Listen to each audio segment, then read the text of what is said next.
Bien, buenas tardes, estimados alumnos. Sean ustedes bienvenidos a su nueva clase de Derecho de Familia que corresponde a esta tarde de martes 11 de agosto. Así ya llevamos un tercio del mes cumplido y en 20 días más se acabó el mes y entramos en el mes de la patria. Bueno, ojalá que tengamos mejores noticias para que la patria puedan ya. No creo que vamos a celebrar, creo que hay muchas celebraciones que están suspendidas. Así que, pero sí que por lo menos los ciudadanos puedan descansar un poquito de estas noticias permanentes de pandemia, ¿cierto? Pero bueno, me ha llamado la atención, eso sí, algunas conversaciones que se han sostenido en estos días. Acabo de leer allí la aprobación de una ley que permite la suspensión del empleo cuando hay que cuidar a los hijos. Interesante porque de alguna manera demuestra que nuestro sistema en materia de familia está cambiando, ¿cierto? Le estamos dando a lo mejor la debida importancia a los hijos. Eso es importante. El otro día también entiendo que se aprobó una ley relativa al cáncer que también tiene que ver con la prohibición de despidos una vez que la persona es diagnosticada de cáncer. Eso es el derecho de familia actual, digo yo, a aquella parte de la legislación que se preocupa porque efectivamente el ser humano sea la primera prioridad del legislador, ¿cierto? En este caso, en su existencia vital, el cáncer es algo que puede puede llegar a ser devastador, no es una enfermedad fácil, todos tenemos distintas visiones, yo en lo personal tengo una, a lo mejor ustedes ya la han compartido conmigo, ¿no? El cáncer también puede ser una oportunidad, siempre lo he dicho, ¿cierto? Es la oportunidad en que nosotros nos enfrentamos a nuestras grandes preguntas. ¿Hemos vivido bien? ¿He hecho las cosas como debe ser? ¿Hice cuanto podía? ¿Me queda tiempo para hacer algunas cosas? Es importante. Así que es una bienvenida que deberíamos darle al cáncer en ese sentido. ¿Se sufre? Sí, y mucho. Pero el dolor puede tener sentido también. El sufrimiento, dicen algunos, es el dolor sin sentido. El dolor es diferente, porque el dolor sí tiene un sentido. Bueno, temas grandes, eso es cierto. Y por el otro lado, también está el punto de esta ley que permite entonces que aquel de los progenitores o aquella persona que tenga el cuidado de un niño, entiendo que es 2014 por allí, alcancé a ver la noticia, o 2016 en adelante, o sea, son niños pequeños, ¿ah? Que efectivamente hayan debido quedar al cuidado, entonces se permite la suspensión del empleo. Claro que ahora para encontrarlo no sé dónde era, porque con esta cosa del celulítico. Uh, uh, ahí. No, no es así. Ven, ahora no lo encuentro. Tenía un nombre. Ley de crianza protegida. Padres ya pueden solicitar la suspensión laboral para cuidar a sus hijos.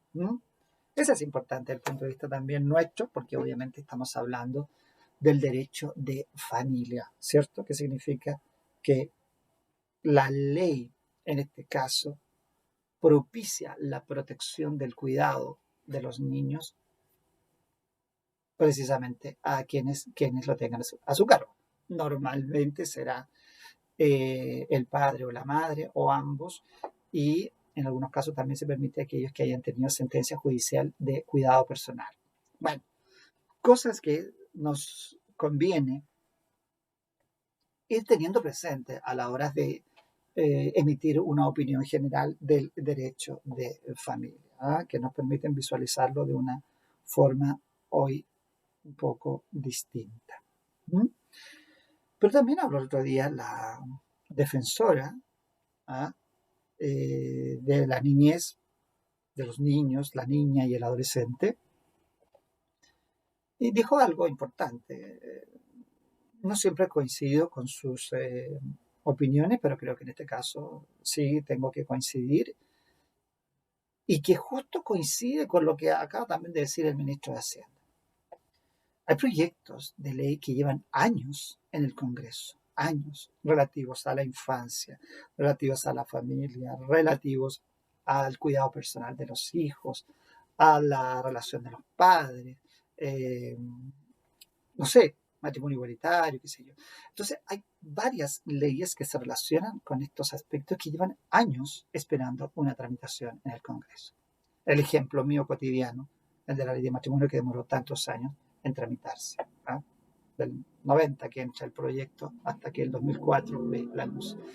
Entonces, lo conversé ayer con otros alumnos. ¿Cuánto es el tiempo prudente que debe tomarse o que debe tomar el proceso formativo de la ley?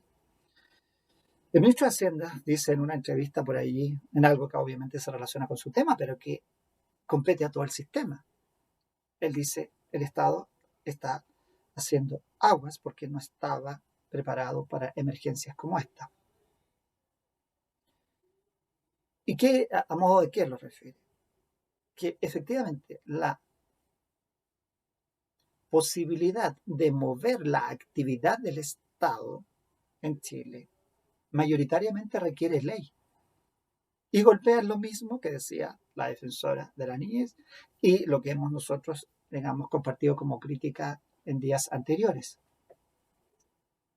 ¿Podemos darnos hoy día el lujo de tener un proceso formativo de la ley que tenga 10, 12, 13, 15 años? Cuando la sociedad tiene necesidades tan urgentes. Sé que efectivamente lo que corresponde para la ley es el producto de la reflexión, del debate, de la discusión, pero ese debate no puede tomarse el tiempo que impida dar una solución a la sociedad. Eso es algo que tiene que cambiar. Entonces, en el área económica, lo decía el ministro de Hacienda, hay burocracia, hay papeleo, hay problemas con la comunicación, problemas con la información. Bueno, acá también. ¿Qué pasa con el mundo del derecho de familia? ¿Qué pasa con el mundo del derecho privado? Que es el derecho que efectivamente regula esta interacción cotidiana de los particulares. En la clase anterior a esta analizábamos el tema de la copropiedad, la dificultad que tiene en nuestro país la copropiedad, sobre todo la copropiedad que regula el Código Civil, porque impide que las personas puedan hacer un uso eficiente de sus recursos, porque también tiene un sistema que dilata, que entrampa. Y ustedes ya lo vieron, ya porque obviamente en este curso ya pasaron por el curso de bienes. Entonces uno se pregunta, ¿necesita una reforma el sistema de formación de la ley? ¿Debemos acostumbrarnos a lo mejor a votar de manera más directa las leyes? ¿Debemos nosotros buscar un sistema que establezca tiempos a la discusión de la ley? ¿Es razonable que un proyecto de ley ingrese en el Congreso y acto seguido, como dice la profesora Carmen Domínguez, debamos esperar el sueño de los justos? Los proyectos duermen y duermen. Entonces hay algo que no está funcionando. Si bien la ley tiene que ser el producto de una reflexión prudente, correctamente debatida, pero no puede ser que esa reflexión, que esa prudencia nos lleve 10 años, 15 años. No. Eso no puede ser. Entonces, hay que introducir mecanismos que establezcan y que lamentablemente la sociedad lo está exigiendo porque la sociedad tiene evolución muy rápida. Son otros tiempos, ¿cierto? Bueno, hay que acostumbrarse a eso. Bien, pues mis futuras abogadas y futuros abogados, demos comienzo. Nosotros que todavía esto es como historia del derecho. Yo siempre digo el derecho de familia, tenemos historia del derecho, estamos pasando al matrimonio. Con todo el respeto que me merece el matrimonio, con todo lo valioso de la institución, claramente no es una institución que esté dentro de los intereses de la población. Hay un gran porcentaje, obviamente, que se casa, pero comparado estadísticamente a años anteriores, es menos ya de la mitad. Por tanto, tenemos que darle importancia, pero la importancia que se le debe dar en aquellos en que lo tienen de acuerdo con sus propias convicciones como un plan de vida. En el fondo, abogamos por ellos en esta clase, pero no por la generalidad de la población. ¿Bien? Bueno, ahora, siguiendo con esto, y decíamos que habíamos visto las incapacidades y hoy día teníamos que ver algo de las prohibiciones, que les dije yo las vamos a ver muy sucintamente porque no quiero ahondar mucho en ello. Con todo el respeto que me merece, por supuesto, los estudiosos del derecho de familia. Y las prohibiciones, que son obstáculos para que se celebre el matrimonio, de ahí su nombre, impedimentos impedienten, obstaculizan, impiden la celebración. No es que influyan en la celebración como acto jurídico, como sería la capacidad que vimos las clases anteriores. Aquí son situaciones que contempla el ordenamiento que impiden que el acto se pueda llevar adelante porque efectivamente hay algo que debe cumplirse previamente. Y ahí está la autorización en el caso de los menores de 18 y mayores de 16. También está el impedimento de las guardas y está el de las segundas nupcias, que es el que llamó la atención allá por el discurso del presidente, ¿cierto?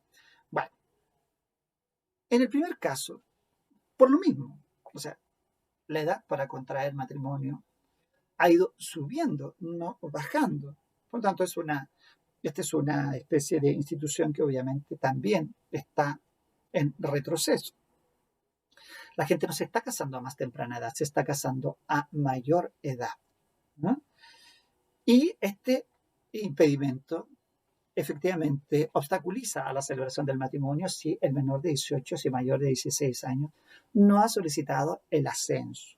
El ascenso, es decir, en este caso la autorización o consentimiento, ahí hay un tema que se puede debatir para que estos menores contraigan el matrimonio. ¿Quiénes deben darlo? Obviamente los padres, ¿ah? Y la persona que ha cumplido 18 años no requiere esta autorización, al menos por allí discuten o a esto se refieren los artículos 105 y siguientes. Ahora, puede ocurrir también que efectivamente los padres no estuvieran y en ese caso entonces el legislador va dando la secuencia. Si no están los padres, serán los ascendientes, si no están los ascendientes, será el que tenga la guarda, que tenga el tutor o curador de la persona. Y si no hay un curador designado, entonces también puede darlo en última instancia el oficial de registro civil. Toda una secuencia, o sea, esto es casi es Romeo y Julieta, que todo el mundo no quiere que se case, entonces terminan implorando esta venia para casarse. Venia que puede ser negada, lo que se conoce como el disenso, la oposición al matrimonio de los llamados a dar la autorización o consentimiento. Digo yo que es como una especie de concepto un poco híbrido, ¿no? Porque debiera ser una autorización, el consentimiento lo sigue prestando aquel que contrae el matrimonio, ¿cierto? Que en este caso sería el mayor de 16 y menor de 18, respaldado, obviamente, porque eso es lo que busca el legislador, porque el matrimonio es una institución de orden moral en ese sentido, respaldado por aquellos que deben tener injerencia en el cuidado de aquel que todavía es un menor de 18 y mayor de 16 años. Y dice la ley, imagínense que tocaran los abuelos, ¿eh? Estamos hablando, los 4 abuelos, los niños no tienen padres, se quieren casar. Bueno, ahí la opinión favorable al matrimonio es la que sirve, porque podrían darse 2 abuelos, 2 abuelas. Las abuelas no, que le encantó el yerno, así que no, que se case.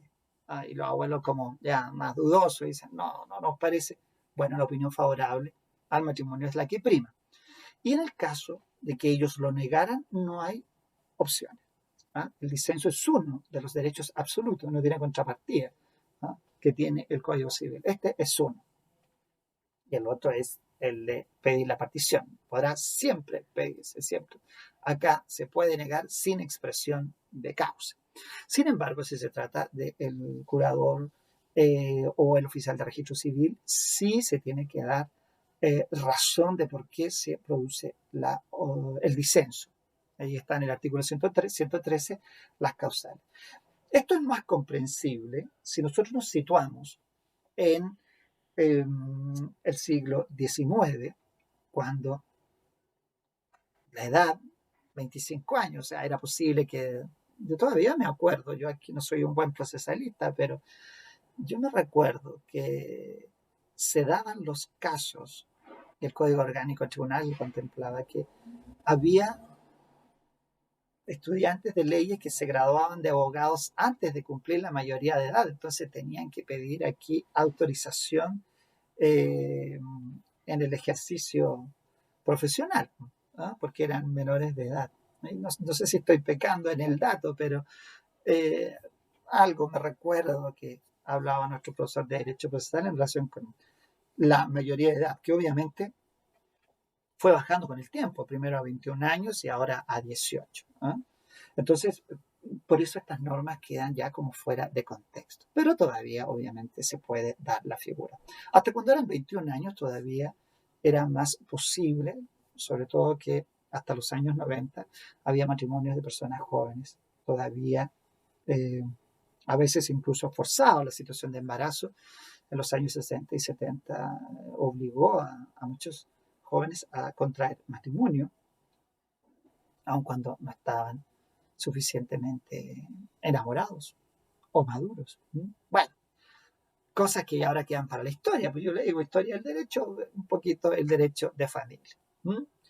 Luego tenemos el impedimento de las guardas, también una situación en la que es muy circunstancial, se trata de personas que efectivamente pretenden contraer matrimonio con sus pupilos. El pupilo es la persona que está sujeta a la guarda. Bueno, se puede dar la historia, el romance, que se enamora el guardador con su pupilo. Y entonces, si esa guarda ha terminado o no ha terminado, tendría que pedirse, en este caso, que se apruebe la administración, porque se supone que estas personas están para administrar los bienes del pupilo. Entonces, claramente, allí podría haber una especie como de querer ocultar una mala administración o distracción de bienes casándose con él o la pupila. Entonces, allí el legislador dice, no, aquí primero tiene que aprobarse judicialmente entonces esa cuenta y solo sobre ese dato se podrá. A menos que también agrega la ley que los llamados a dar el ascenso permitan a ese matrimonio. Bueno, ¿circunstancias que puedan darse? Sí, podrían darse. Artículo 116 y siguientes. Y finalmente está el impedimento de las segundas nupcias. Este es un poquito, se ha hecho un poco más común, sobre todo después de que se estableció el divorcio.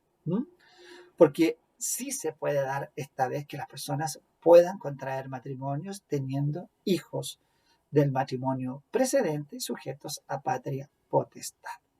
¿Qué significa esto? significa que efectivamente la persona, ¿ah?, que estaba casada, por alguna razón, ese matrimonio ha terminado, pero hay hijos, y esos hijos son menores de edad, es decir, menores de 18 años, están sujetos a patria potestad. Entonces, no se puede pasar a las segundas nupcias, según el artículo 124, mientras entonces no se cumplan con ciertas exigencias. ¿Y cuál es la exigencia? Una exigencia de orden patrimonial, claramente. ¿Cuál? Que si se pretende por este padre o madre pasar a las segundas nupcias, debe hacer inventario solemne, para lo cual se le dará a los hijos un curador ad litem, ¿cierto? Porque en el procedimiento los hijos son menores, deben ser representados, y en este caso por el curador ad litem es quien supervigila que los intereses de los menores no estén siendo vulnerados por la intención de este padre o madre de pasar a estas segundas nupcias.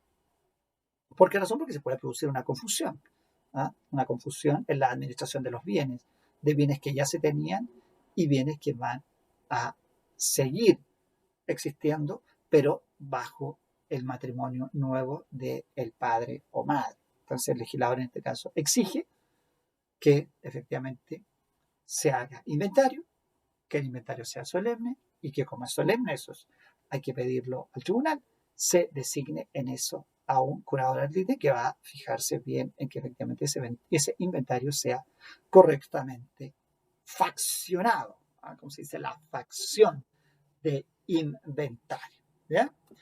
Bien, ¿qué es lo que dice la ley? Vamos a leer este 124, porque en este caso es más propio, ¿no?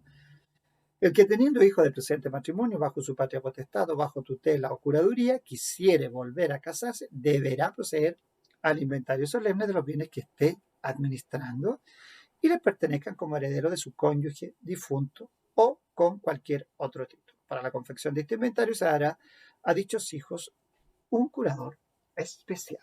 Bien, bueno, entonces,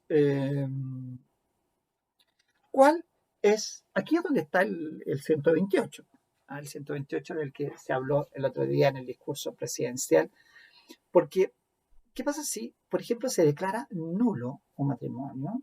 ¿Ah? Se disuelve, dice la ley, y ya no hay matrimonio. Al otro día, el cónyuge varón puede contraer matrimonio inmediatamente, pero según el artículo 128 actual, la mujer debe esperar 270 días para contraer nuevas nupcias. Por lo que conversábamos en algún minuto, la turbatio sanguinis, ¿cierto? Porque la mujer al momento de disolverse el matrimonio podría estar embarazada, entonces no se podría determinar años atrás quién es el padre. Por lo tanto, en la norma lo que va a sufrir es simplemente una actualización, dado que hoy día los medios permiten determinar quién es el padre biológico de una persona. Así que desde esa perspectiva, obviamente, no es que sea un gran paso en la igualdad, sino que es el reconocimiento de la posibilidad que hoy día existe de investigar biológicamente la paternidad. Pero obviamente que aparece como una discriminación en el texto porque lo es, de hecho, hace una diferencia. Puede o no haber estado motivada en el pasado, pero hoy día la motivación no se justifica, ¿cierto? Porque los medios para determinar la paternidad existen. Bien, ahora, hemos dicho que estas son prohibiciones que obstaculizan a que se pueda llevar a cabo el matrimonio. En el primer caso, cuando el menor contrae matrimonio sin tener el ascenso de quienes son llamados por ley a darlo, puede entonces ser desheredado, ¿ah?, por aquellos que debían dar el ascenso, los padres, los abuelos. ¿Ah? ¿Y qué significa esto? 1207, es decir, por testamento puede ser privado del todo o parte de su legítima.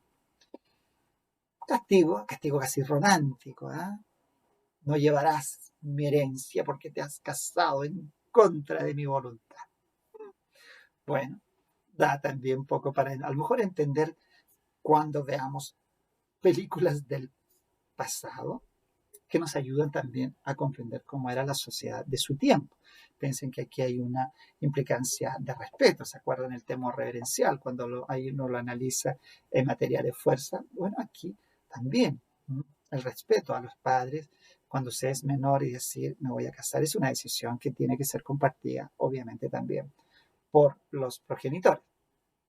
Bueno, ahora, si la persona no hizo testamento y muere, perderá entonces hasta la mitad de esta posible herencia.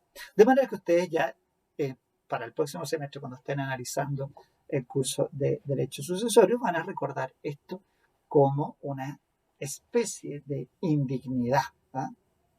Es la forma en que una persona no tiene mérito para suceder. En el caso de las guardas, al no haberse solicitado la aprobación judicial de la cuenta y haber contraído el matrimonio, lo que se pierde es la remuneración que le habría valido por esa administración. Y en el caso del padre o madre que contrae segundas nupcias sin haber fraccionado inventario solemne, pues en ese caso entonces se pierden los derechos que le corresponderían como heredero de sus hijos. Por lo tanto, ¿por qué hago el resumen de las tres tipos de sanciones? Porque no son sanciones que conducen a la nulidad, si ustedes se dan cuenta. ¿No? Porque no afectan la celebración del matrimonio, sino que eran impedimentos que con los que efectivamente debía cumplirse antes de celebrar el matrimonio. Una vez celebrado, el acto jurídico sigue siendo válido. Eso es importante, es un acto jurídico que sigue siendo válido. Por eso las prohibiciones, llaman la atención, quedaron reguladas en el Código Civil y no conducen a la nulidad. En cambio, las incapacidades quedaron reguladas dentro de la Ley de Matrimonio Civil y sí conducen a la nulidad del matrimonio. Si tuviéramos que ver las diferencias entre estos dos institutos que hemos estudiado, las incapacidades y las prohibiciones. Los dirimentes dirimen, en este caso destruyen, y en este otro caso tenemos los que impiden, tomando un poquito los términos allí para poder dar una explicación. Bueno, y con eso cerramos ese capítulo y vayamos al análisis, que yo siempre digo, es el momento de casarnos. ¿Por qué? Porque tenemos que ir a las últimas de las condiciones de validez del matrimonio, que en este caso son que se cumpla con las solemnidades, ¿cierto? El matrimonio nuestro es un acto jurídico solemne que tiene, según expone nuestra doctrina, formalidades que deben cumplirse previas al matrimonio. Luego hay solemnidades que afectan el acto mismo del matrimonio y finalmente formalidades con las que se debe cumplir post matrimonio. ¿Ya? Que en el fondo es una secuencia, es un acto completo en el que van determinándose entonces estas formalidades a las que debe quedar sujeto. Partamos entonces por allí en ese sentido y diciendo precisamente que el matrimonio tiene entonces formalidades que deben cumplirse antes de la celebración, durante la celebración y después. Ya no le queda tinta a este lápiz, ¿eh? Vamos a tener que cambiarlo, pero no tengo una mano.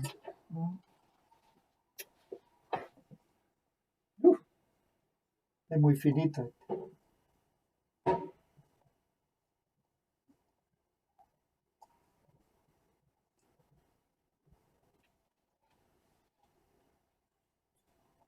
Más o menos.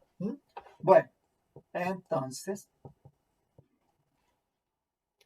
cuando estamos hablando de los formalidades previas, hay y existen dos que son muy importantes y que tiene que ver con la intención de contraer matrimonio. Nosotros hemos siempre dicho que que los actos jurídicos parten de un núcleo básico, que es la voluntad. ¿Y cuáles son los requisitos de la voluntad? Que sea seria y que sea manifestada. Bueno, eso se aprecia aquí en la manifestación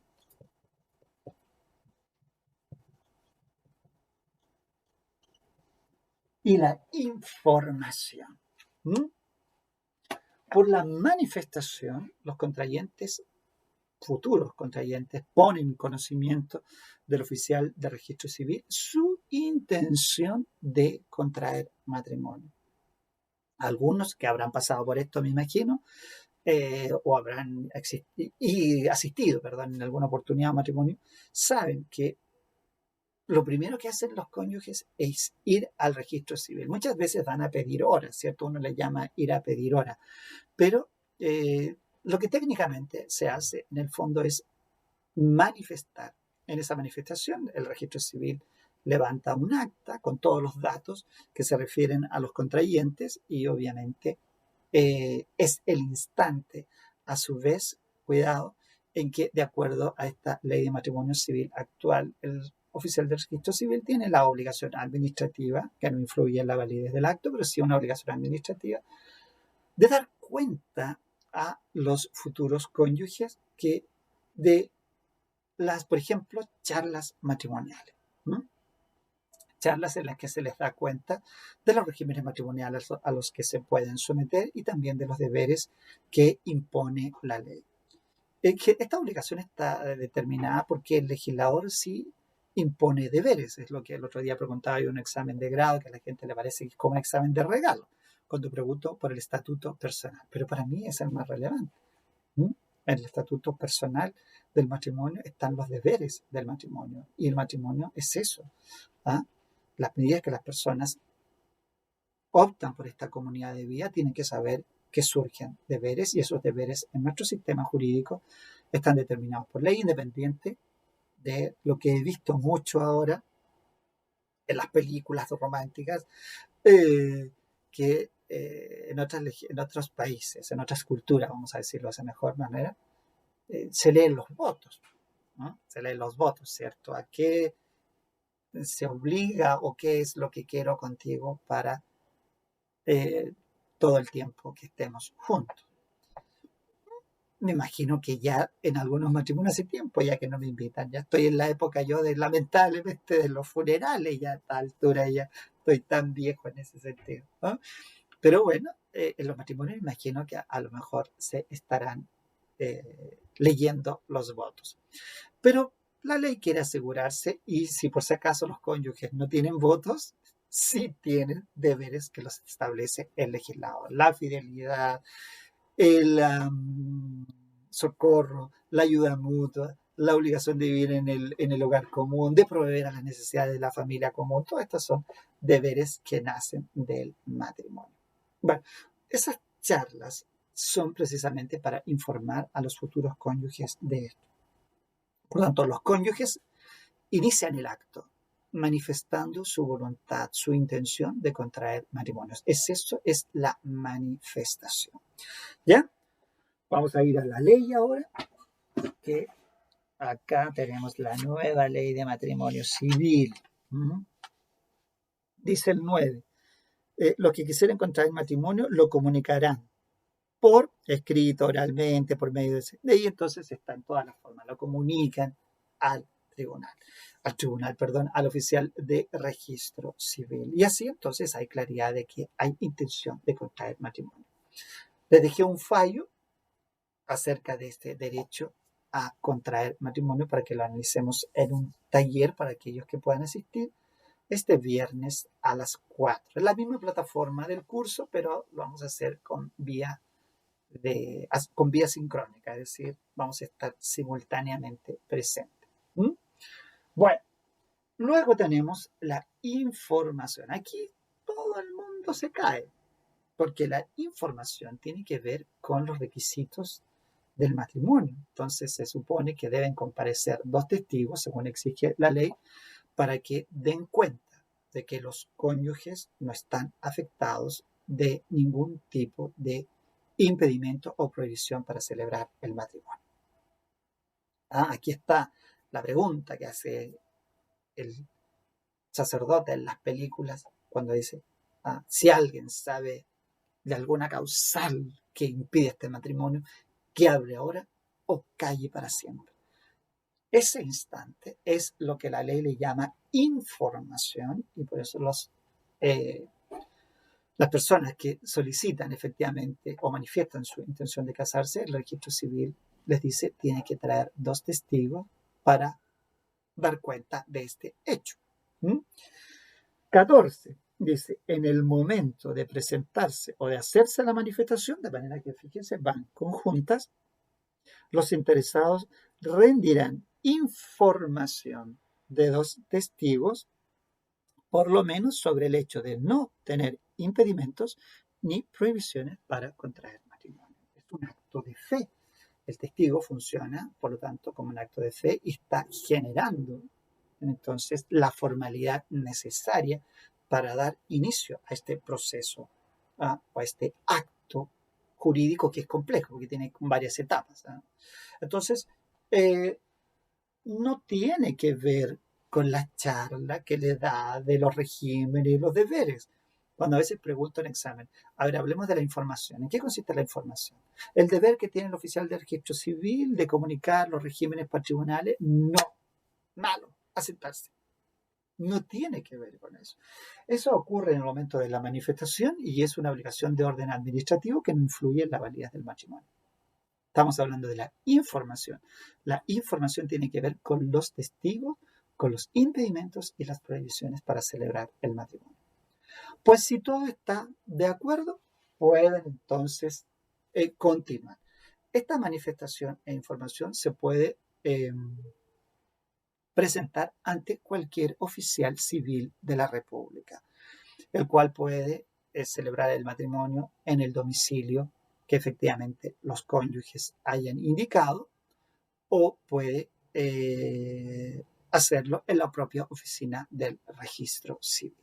Hubo un tiempo muy pintoresco que en Puerto Montt el oficial de registro civil oficiaba los matrimonios en botes que salían ahí de la bahía de Puerto Montt y entonces se casaban en el mar. Bueno, importante. ¿Por qué? Porque da también espacio a la necesaria libertad humana que debe existir en el momento de contraer el vínculo. Si bien es cierto que el Estado sigue en nuestro país apropiándose de la institución, regulándola, no es menos cierto que la institución del matrimonio tiene una componente que es propia de los cónyuges. Por eso a mí me parece un fenómeno bonito, voy a decirlo así, el que puedan los cónyuges establecer sus propios votos. Al fin y al cabo son la forma en que establece sus compromisos desde su propia visión de lo que significa su comunidad de vida, su comunidad de afectos. Pero bueno, dicho esto, ¿por qué lo decimos? Porque antes debía tratarse de un oficial civil que correspondiera al domicilio o residencia de los cónyuges, de los futuros cónyuges, y que esto hubiesen tenido durante los últimos 90 días. Entonces, era una especie de circunscribir en espacio de tiempo. Hoy día no es así. Cualquier oficial de registro civil puede celebrar el matrimonio. Por lo tanto, una pareja de santiaguinos se puede ir a casar perfectamente a un bote en Puerto Montt. Lo importante es que el oficial sí tenga competencia en esa jurisdicción. No es que me voy a llevar a un oficial de Santiago para que celebre el matrimonio allá. No. Allá yo puedo ir, pero tengo que hacerlo con el oficial que tenga competencia allí. Que fue también la forma en que se llevaron las nulidades de matrimonio por casi 70 años, desde 1925, en que se obtuvo la primera sentencia de nulidad. Bien, para terminar con ese vicio se hizo competente a todos los oficiales del país. Parece razonable.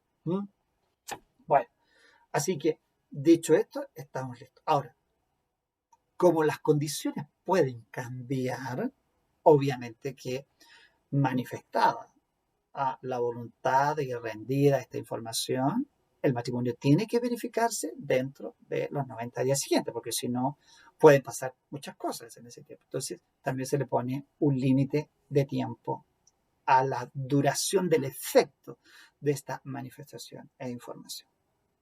Cumplido con este requisito, pasamos al momento mismo de la celebración del acto jurídico, que es el que debe verificarse en presencia del oficial de registro civil, de los testigos y de los contrayentes o de sus mandatarios. Recuerden que el matrimonio puede ser celebrado por medio de mandatarios especialmente constituidos para el efecto, según indica el artículo 103, y que efectivamente la solemnidad en este caso es una escritura pública y se trata de un mandato especial. Por tanto, podrían no estar los contrayentes si es que están sus mandatarios.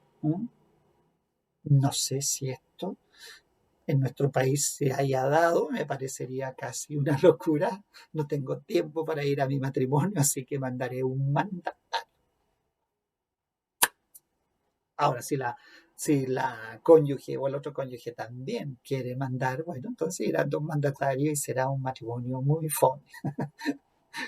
Bueno, pero es así porque la ley lo permite. Yo me recuerdo y siempre lo menciono, un caso de la farándula, fue el de la destacada y admirada Sofía Loren, que se casó con Carlo Ponti, así, a través de mandatario. Hay un problema porque, no me recuerdo muy bien, parece que Carlo Ponti no había obtenido la nulidad de su matrimonio y se casaron fuera de Italia.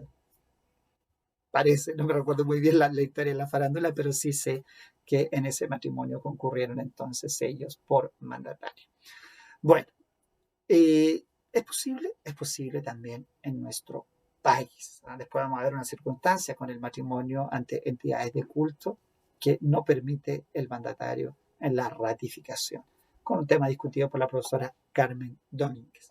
Pero ya estamos en el momento del matrimonio, tenemos la presencia, ¿cierto? Entonces la presencia del oficial, de los testigos y precisamente que pueden ser los mismos testigos que concurrieron en la información. Generalmente son los mismos, pero la gente no los logra distinguir, porque el oficial de registro civil, antes de comenzar la ceremonia, llama a los cónyuges y llama a los futuros cónyuges y a los testigos. Entonces allí se aprovecha de retirar eso. Entonces después se pasa a la sala de ceremonia y ahí van los testigos. Por lo tanto, podrían ser dos testigos diferentes, pero suelen ser los mismos. Bien.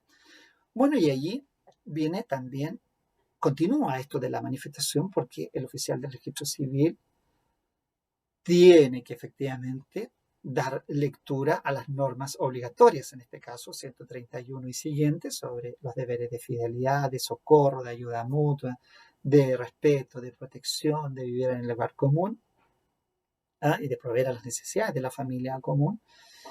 Y debe preguntarles además a los cónyuges si consienten en recibirse el uno al otro como marido y mujer. Bueno, pues con el sí, dice el legislador, los declarará casados. De manera que allí es donde está el elemento fundamental del acto jurídico, ¿cierto? Nosotros como profesionales del derecho lo estamos analizando así. Un productor de eventos estará obviamente planificando otras cosas, ¿no? Pero acá nosotros lo estamos desmenuzando. Entonces, en ese instante es donde se configura ya el acto jurídico en su máxima plenitud, en el instante en que cada uno dice sí, ¿no? Que es el famoso artículo, en este caso, 18. Cuando dice el inciso segundo, a continuación leerá los artículos 131, 133 y 134. Preguntará a los contrayentes si consienten en recibirse el uno al otro como marido o mujer y con la respuesta afirmativa los declarará casados en nombre de la ley. Es interesante porque no se lee el 132 que habla del adulterio. Debiera infundirse de inmediato, que la fidelidad tiene como infracción el acaecimiento del adulterio, que para todos los efectos hoy día es solo una infracción del orden civil. Ustedes saben que dejó de ser delito ya hace unas tarde, no, ya son décadas, ¿no? Más en los años 90, si mal no recuerdo. 93 podría ser que dejó de ser delito. ¿Mm? Y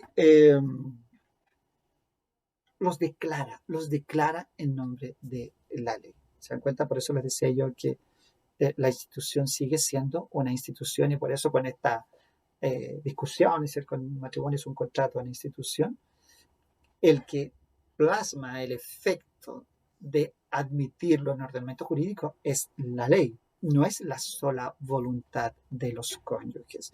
Entonces, eso es importante a la hora de decidir si es un contrato o es una institución. ¿Mm? Bueno, y finalmente, que viene toda la etapa posterior, que es primero levantar un acta de matrimonio, que es lo que generalmente después usamos cuando vamos a los juicios de divorcio, los juicios de nulidad. En los primeros tiempos de los juicios de divorcio, los jueces de familia exigían el acta. Tiene que traer el acta de matrimonio. No sirve un certificado de matrimonio. Pero después se fueron relajando las cosas, sobre todo cuando el divorcio se solicita de común acuerdo, y ya con un certificado de matrimonio es más que suficiente para solicitar el divorcio. Alguien por allí podría decir que lo que se está discutiendo es que se pone fin al matrimonio. No se está discutiendo al estado civil. Si se discutiera el estado civil, el acta sería una prueba. Eso yo lo discutí con una jueza en alguna oportunidad porque exigía el acta. Entonces, en la conversación que tuvimos ya como fuera de juicio, yo decía, el acta prueba el estado y lo que estamos discutiendo es el divorcio de los cónyuges. Es decir, estamos diciendo, queremos poner fin al matrimonio. Por lo tanto, se parte de un acuerdo básico, si habláramos de convenciones probatorias, que las partes no tienen diferencia en cuanto a que el matrimonio sí existió. Y para algunos ese matrimonio es un hecho jurídico. ¿No? Esa parte no la encuentro tan razonable. Estamos viendo que son elementos de un acto jurídico.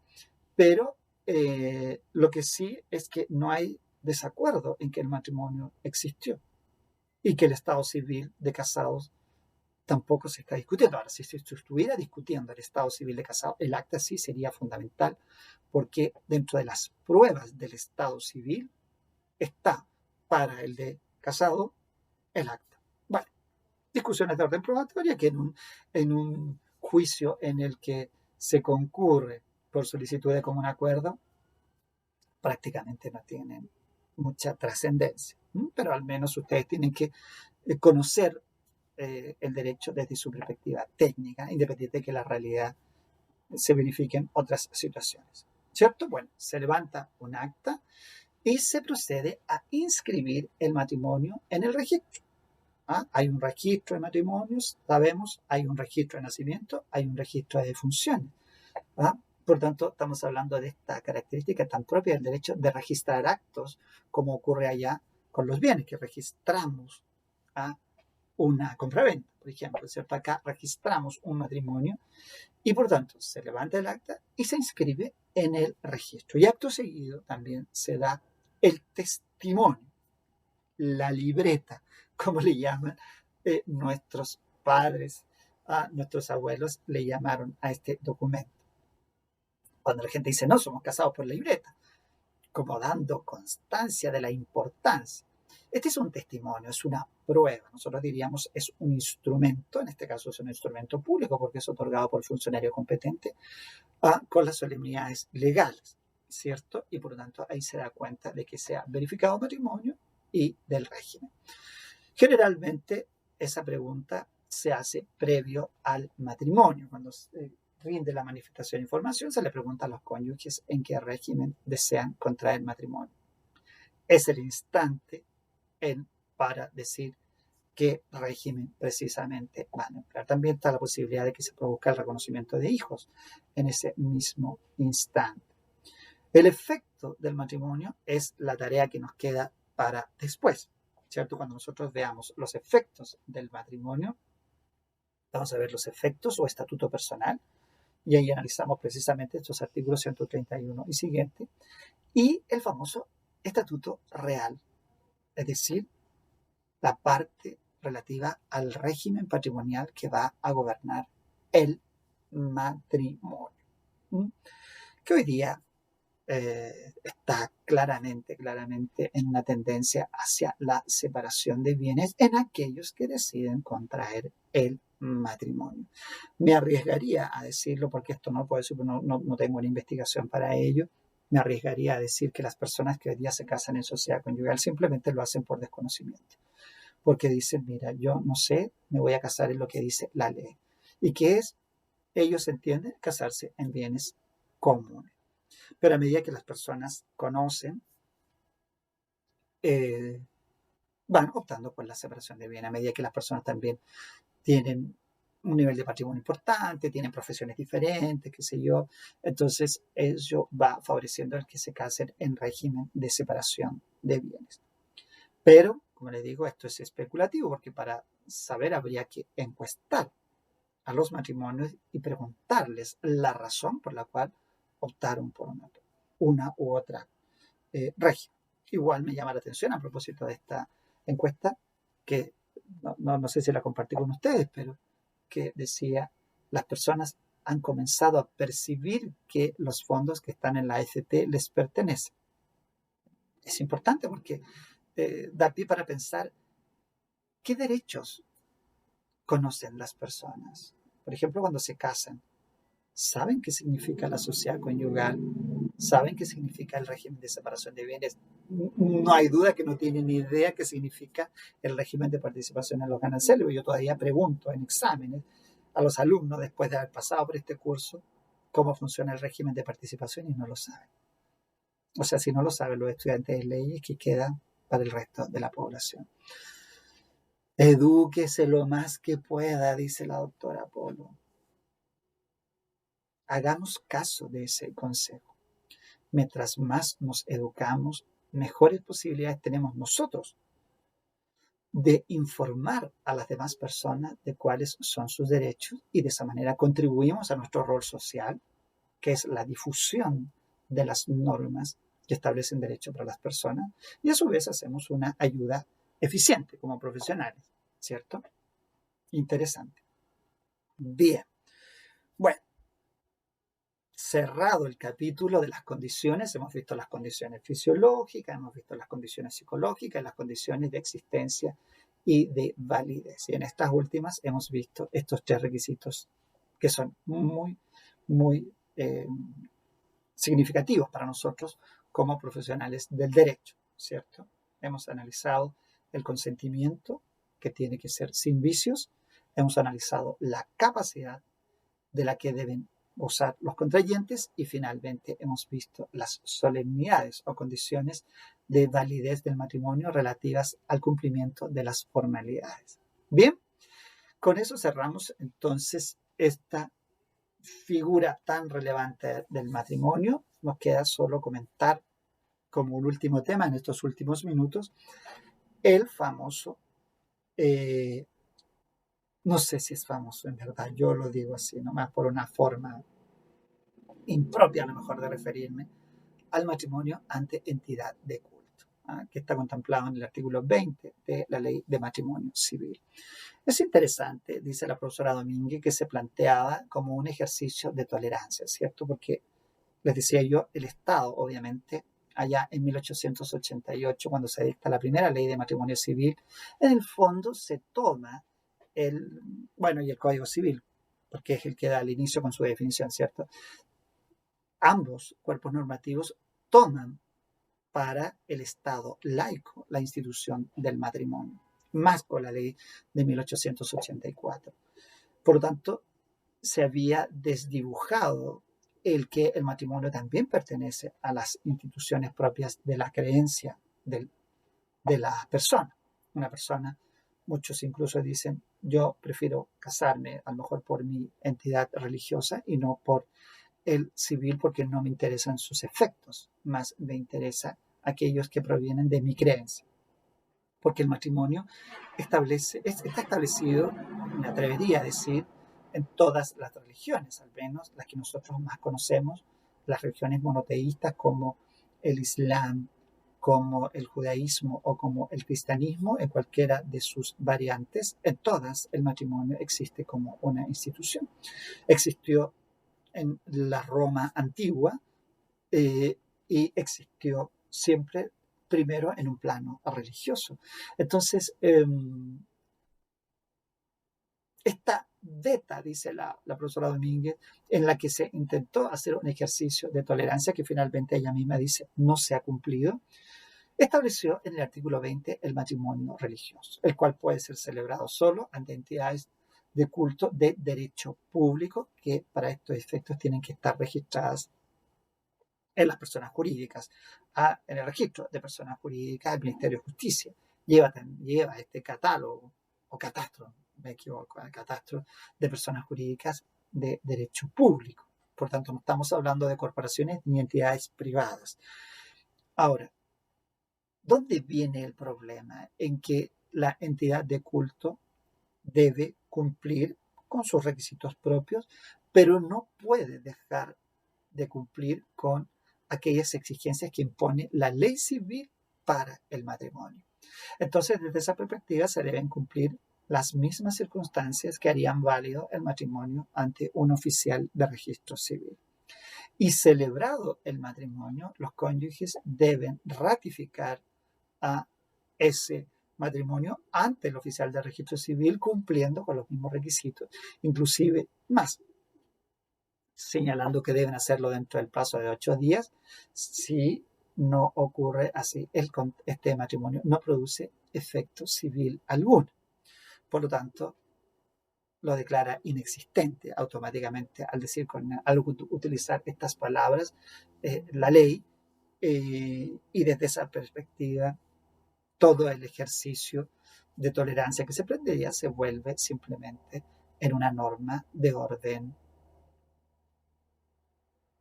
no programático, porque no es una norma que no produzca efectos y que necesitare de una ley adicional. Al contrario, se puede hacer, pero no tiene ninguna eficacia en relación con el respeto a la creencia de las personas, porque las obliga a casarse prácticamente.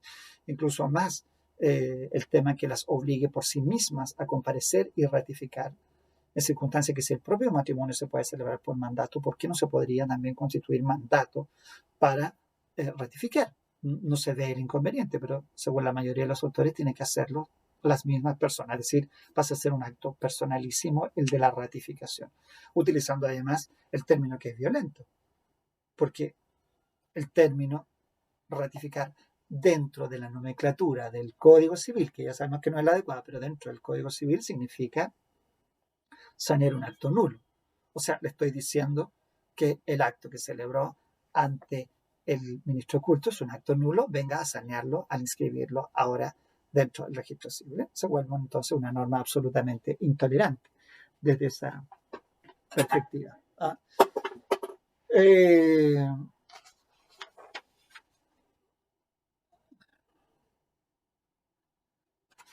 ¿Dónde estamos? Fíjese lo que dice el inciso segundo. Si no se inscribe en el plazo fijado, tal matrimonio no producirá efecto civil alguno. ¿Qué es no producir efectos? Inexistencia. No es nulidad. No dice producirá todos sus efectos hasta que se declare nulo. No. Dice que no producirá efecto civil alguno. Entonces, eso es criticable. Luego también dice que deberá ser presentada por aquellos ante cualquier oficial del registro civil. O sea, nuevamente diciendo, no puede hacerlo por mandatario, tiene que hacerlo personalmente. O sea, se puede casar por mandatario, pero no puede ir a ratificar un matrimonio. Bueno, la gente yo creo que ha seguido culturalmente siguiendo el mismo proceso en aquellas personas que son creyentes. Se casan por el civil y luego la ceremonia religiosa, ¿cierto? Romper con esa cultura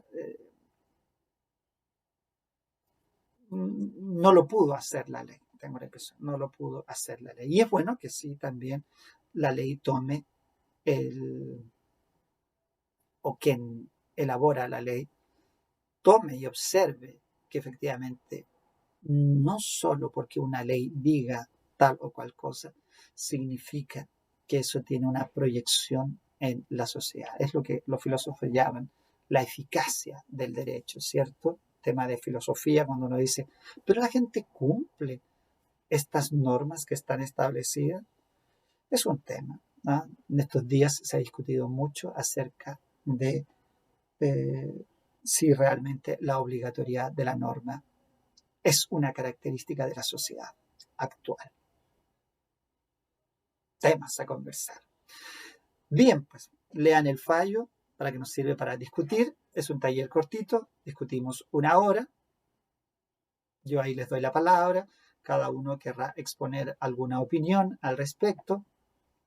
Lo importante de esos talleres es interactuar, interactuar, opinar, utilizar el lenguaje que nos va exigiendo el estar formándonos como futuras abogadas y futuros abogados.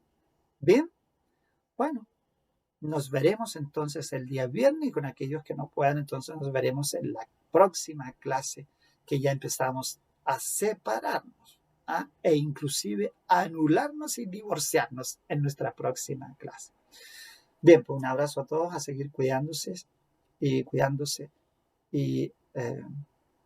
que estén muy bien. Siempre hay que desearse lo mejor, que estén muy, muy bien.